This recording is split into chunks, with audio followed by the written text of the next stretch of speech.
Hi friends, నేను మీ రాచకొండ. ఖమ్మం సభలో రేవంత్ రెడ్డి గారు మాట్లాడుతుంటే ఆల్రెడీ రేవంత్ రెడ్డి గారికి అర్థమైపోయింది. 2029లో కాంగ్రెస్ ప్రభుత్వం అధికారంలోకి రాదన్న విషయం రేవంత్ రెడ్డి గారికి అర్థమయ్యి ఏం మాట్లాడుతుండో ఆయనకే అర్థం కావట్లేదు. నేను ఒకటి అడుగుతున్న రేవంత్ రెడ్డిని, అయ్యా రేవంత్ రెడ్డి గారు, మీరు అధికారంలోకి రాకముందు మేడిగడ్డ పిల్లర్ కుంగిపోయిన విషయం మీకు తెలుసు. మరి మీరు ఇప్పుడు అధికారంలో ఉన్నారు, 2.5 సంవత్సరాల నుంచి మీరు మేడిగడ్డ పిల్లర్ను సరిచేసి గోదావరి నీళ్ళు ఉపయోగించుకొని మీరు రైతన్నలకు, ఖమ్మం ప్రజలకు ఎందుకు అందివ్వలేదు? అందివ్వకపోగా రాష్ట్రంలో ఎన్ని సమస్యలున్నాయి?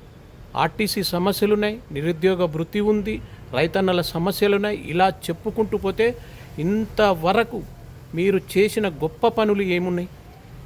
మీరు ఎక్కడనైనా మీటింగ్ పెడితే మీరు చేసిన గొప్ప పనుల గురించి చెప్పుకోండి, లేదంటే నేను రాబోయే రోజుల్లో ఈ పనులు చేస్తా అని చెప్పండి. అంతేగాని వానిదిట్టుడు వీనిదిట్టుడు తప్ప, కాలం మెల్లదీసుడు తప్ప మీరు చేసే గొప్ప పనులు ఏమైనా ఉన్నాయా?